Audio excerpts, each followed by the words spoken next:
that My Octopus Teacher won an Oscar. Yeah, I didn't expect that. I mean, Yeah. sure, make the shortlist, but I didn't expect to win. But I yeah, mean, I see. has it actually won other film critic kind of awards or film festival awards? I don't know.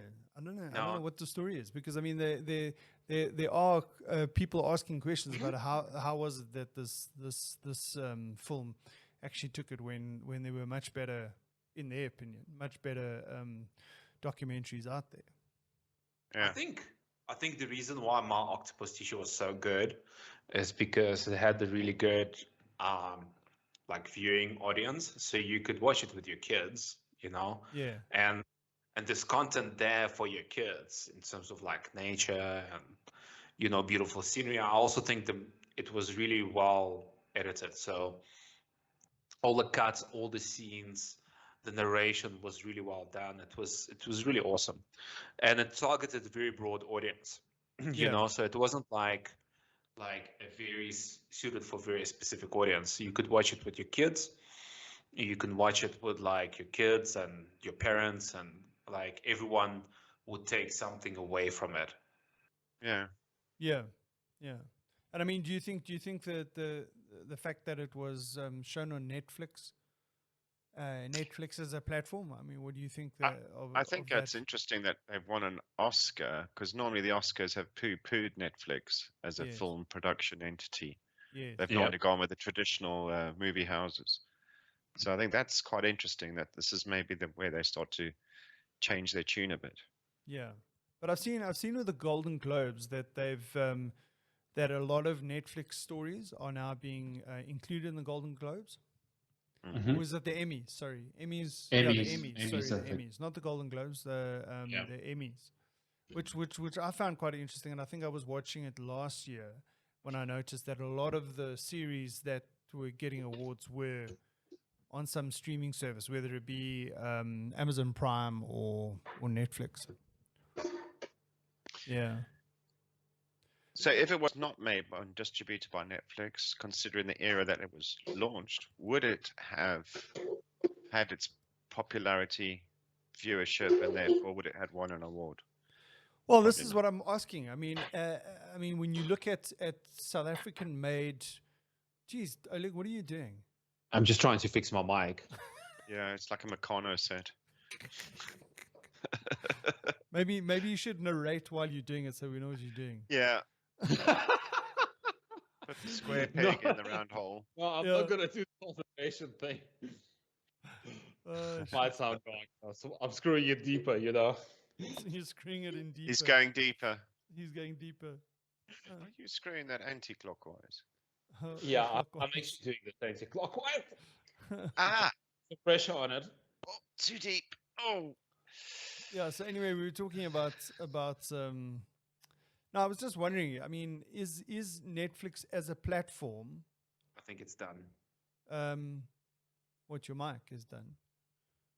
Everything's done. The episode is done. Go on. Yeah, Netflix is a platform. No, I was just wondering, you know, is it I mean, is this an opportunity for South African filmmakers to have a platform to launch and distribute their film and their movie?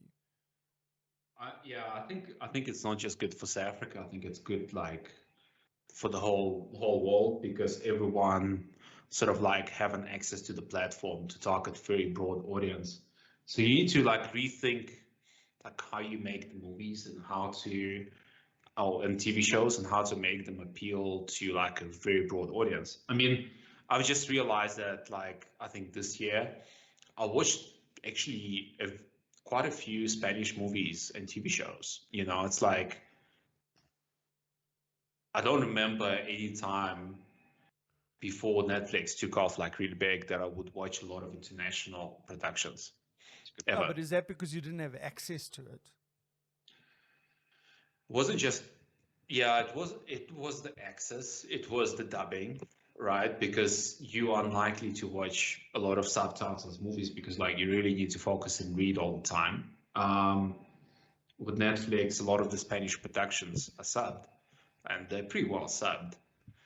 So you can actually watch it like you're watching a traditional Hollywood style TV show or movie. And there's a lot of like international stuff, and I think there's a Brazilian TV show called 3 that took off in a big way. There's obviously La Casa de Papel, which is the money heist.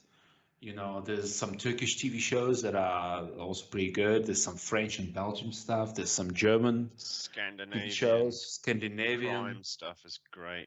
Yeah. Yeah. And apparently, my daughter says that there's quite a lot of good Korean stuff as well. K-pop stuff.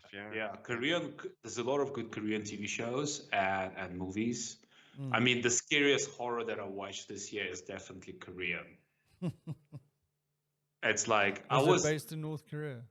No. It was obviously South Korean production, but it was like, you hope it like the story was pretty dark and it was bad from the beginning, and you hope that in the end things would somewhat work out, and then it does not end on a happy ending at all. And I was like, how could they end like this? This is like the fact that this has got an Oscar and a focus on South African production, does it help or hinder it? I don't know. I think it helps. I was just asking the question. I mean, look, what's the advantages of something like this happening? I mean, is this showing that Netflix is a good place to plant your stuff?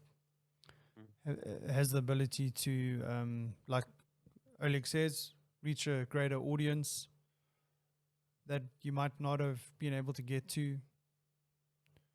I don't know.